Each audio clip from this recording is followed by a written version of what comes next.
ಶ್ರೀ ಮಹಾತ್ಮ ಗಾಂಧೀಜಿಯವರು ಅಧಿವೇಶನದಲ್ಲಿ ಪಾಲ್ಗೊಂಡು ಶತನ ಮಹೋತ್ಸವದ ಸ್ಮರಣಾರ್ಥಕವಾಗಿ ನಡೆಯುವ ಒಂದು ಮಹತ್ವದ ಐತಿಹಾಸಿಕ ಕ್ಷಣವಾಗಿದೆ. ಕ್ಯಾನ್ವಾಸ್ ಮೇಲೆ ಮಾಧ್ಯಮದ ಮೂಲಕ ರಚಿಸಲ್ಪಟ್ಟ ಅಗಲದ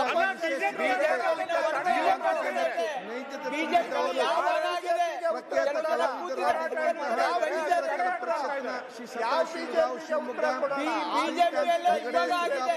ಶೇಷಾದ್ರಿ ಅಶೋಕ್